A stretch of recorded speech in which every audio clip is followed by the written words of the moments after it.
की ब्रीदिंग में तकलीफ होने लगी, बच्चा सांस लेने में प्रॉब्लम आ रहा, उसके वीडियोस मैंने हमारे क्लाइंट ने हमको दिखाए, देखे नहीं जा रहे थे इस तरीके से बच्चे के ये वीडियो। एक मिस डायग्नोस की वजह से मेरे को बहुत तकलीफ हुई। अब वो अगर कभी बात अगर निकाले तो आंखों से आंसू आते हैं।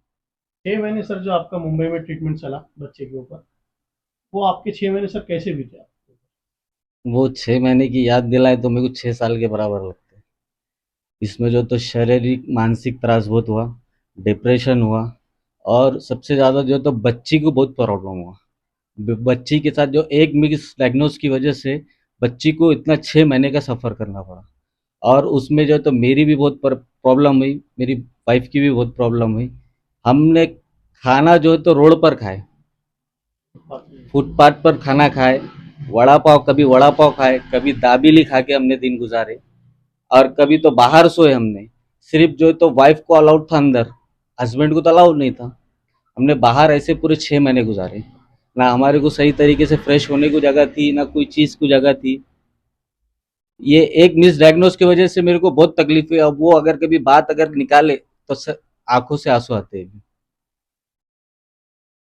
आपको क्या उम्मीद है कोर्ट से? कोर्ट इंसाफ से तो पूरी तरह की उम्मीद है, कंज्यूमर कोर्ट से मेरे को पूरी तरह की उम्मीद है, और इंशाल्लाह जो भी होगा अच्छा होगा। कम से कम यहाँ से आगे जो है तो कोई डायग्नोसिस सेंटर तो ये नहीं कर पाएंगे ना किसी बच्चे के साथ, जो मेरी बच्ची के साथ या मेरी फैमिली के साथ हुआ, वो कोई आगे कर नहीं पाएंगा। और इंशाल्लाह देखते हैं अगर आगे जो है तो क्या करना है क्या नहीं करना है। मैं वकील साहब बैठ के इंशाल्लाह मशवरा करेंगे, आगे का प्रोसेस कैसा करना है, कहाँ जाना है, क्या है, बैठ के मशवरा करते हैं। जैसा सह्याद्री के पास सीटी स्कैन करके एमजीएम में एडमिट हुए तो तकरीबन 10 दिन वहाँ पे एडमिट थे। उन्होंने 10 दिन हमको वहाँ पे हमारे क्लाइंट को रखा है, एनआईसीयू में एडमिट थे। इन बिटवीन उन्होंने बहुत सारे टेस्ट भी करवाए जिसमें टूडी को भी था। और लास्ट में फिर जब ये बोले कि बच्चे का जो इलाज है वो हमारे बियॉन्ड कंट्रोल है, आप इसको हायर सेंटर शिफ्ट करो, और डिस्चार्ज कार्ड उन्होंने हमको उसके बारे में दिया है।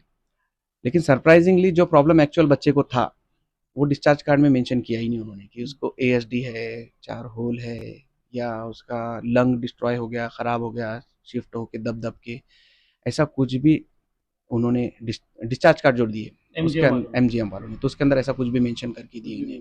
जी, इस तरीके से तो अभी हमारे जो रिस्पोंडेंट्स है हमने 3 सेपरेट कंप्लेंट फाइल किए, क्योंकि तीनों के कॉज ऑफ एक्शंस अलग अलग थे। प्रोकेयर डायग्नोस्टिक सेंटर वालों की अलग कंप्लेन है कि उन्होंने मिस डायग्नोस किए, 5 महीने की सोनोग्राफी में जो रिपोर्ट्स आनी चाहिए थी एक्चुअल में वो नहीं आई, इस वजह से प्रोकेयर डायग्नोस्टिक सेंटर हमारे रिस्पोंडेंट है।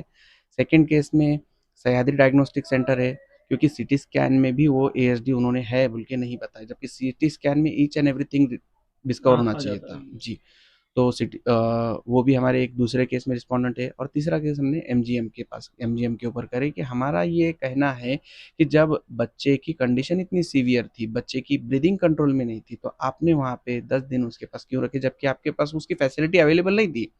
जब आपके पास में हार्ट की सर्जरी नहीं हो सकती थी, आपको जब ये मालूम है, आपने 2D क्यों करे वहाँ पे, दिन ब दिन बच्चों की ब्रीदिंग में तकलीफ होने लगी, बच्चा सांस लेने में प्रॉब्लम आ रहा, उसके वीडियोस मैंने हमारे क्लाइंट ने हमको दिखाए, देखे नहीं जा रहे थे इस तरीके से बच्चे के वीडियोस है वो।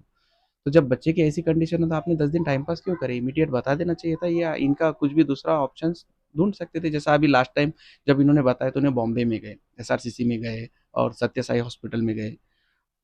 औरंगाबाद में अगर इस चीज़ का इलाज नहीं है तो पहले बताते, तो पहले लीगल जल्दी एक्शन बताते तो जल्दी उसका ट्रीटमेंट हो हो जाता। जाता था। तो यही हमारा केस है, ये केस लेके हम गए इंशाल्लाह। उम्मीद है कोर्ट से कि कोर्ट हमको इसमें कोई रेमेडी देगा इंशाल्लाह, और यहाँ से आगे कम से कम ये लोग, कोई भी पेशेंट रहो, आज हमारे क्लाइंट के साथ हुआ कल किसी और के साथ हो जाए, तो कम से कम केयरफुली ये डायग्नोस तो करेंगे इंशाल्लाह।